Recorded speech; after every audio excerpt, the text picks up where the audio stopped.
I just wanted to remind you all that March 17th is Blame Washington More Than Wall Street. I do blame Washington. April 21, it's wrong to pay for sex. I do think it's wrong to pay for sex, unless you get a good deal. And May 12th, diplomacy with Iran is going nowhere, and it is. So that gives you a hint of where I stand here. I'm here to basically argue the point that the art market is less ethical than the stock market, which it is. I want to start off by reminding you all what ethical actually means, because I wasn't even sure what it meant when I thought about it. Ethical means being in accordance with the rules or standards for right conduct. Ethics means this is correct and right conduct and practice. The standards of a profession, in this instance, the standards of the profession of the art dealer we're talking about. An example here is it was not considered ethical for physicians to advertise. It is not ethical for physicians to advertise. I thought, well, why can't physicians advertise if they're good? And the reason is physicians are there to help people. Physicians are supposed to help you with your health, and therefore it's not really a business, just like the art market is not really a business, but then how can it be a market and not be a business? We get into this whole ethical question about art and the market. These two things are really at juggerheads in a way. And I thought, do art dealers advertise? Because it would not be appropriate for physicians to advertise. Do art dealers advertise? And I thought every art dealer I know advertises heavily. As a matter of fact, auction houses advertise.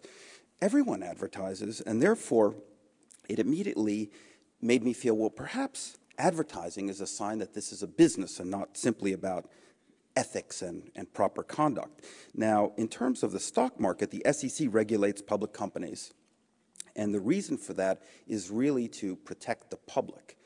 If it weren't for protecting the public, in fact, the government would let everyone do whatever they wanted to with public companies, private companies, and whatnot.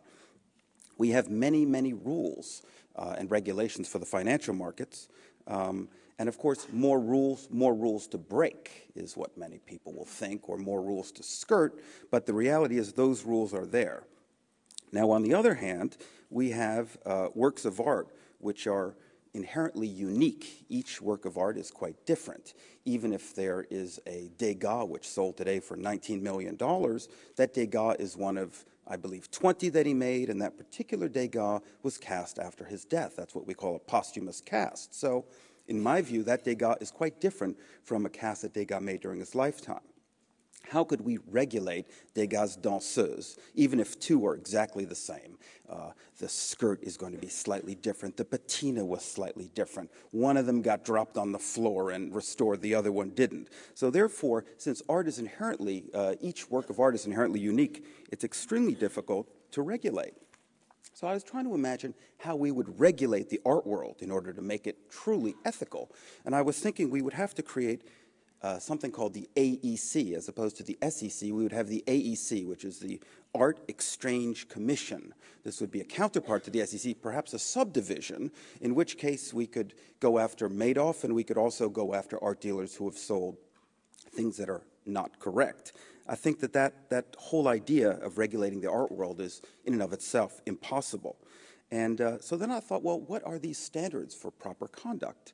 How can we be proper? How can we be ethical in the art market? And I quickly thought of 6 fast reasons which make it difficult to ensure that every trade in the art market will be ethical. You know, of course, many of the dealers and many of the people at the auction houses and many of the artists are my dear friends, and I don't mean to say that any of them are unethical. My point is rather that the art market itself is ripe for unethical behavior. That doesn't mean that the participants in it are unethical. My personal feeling is that the people in the art world that I know are the most wonderful and ethical people I know in any environment, in any business.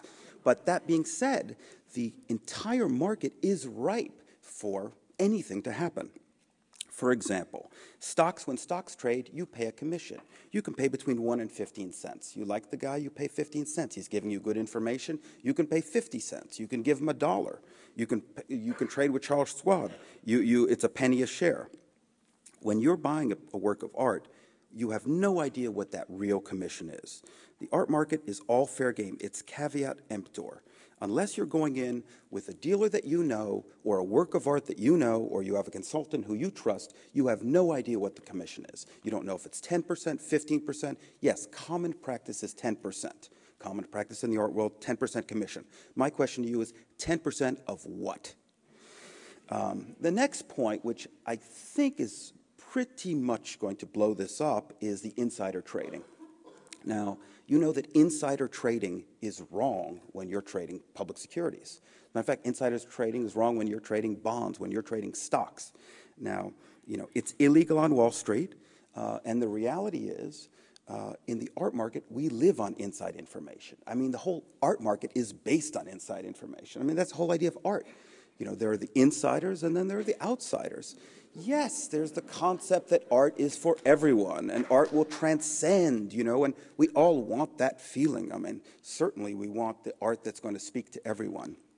However, the reality is when you're actually buying art, when you're a collector, when you're reaching into your pocket and you need to spend money, you want to know everything. At least I do.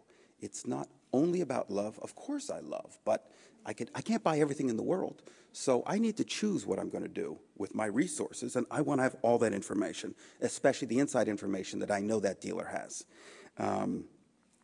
Another type of inside information would be if a young artist is going to a bigger gallery. This is a critical thing to know. The other thing is opportunities for currency exchanges. Geographic. A painting in one country is worth less than a painting in another country. Does that make dealers unethical? Absolutely not. But the whole system is ripe for anything to happen, and that's the beauty of art and the art market.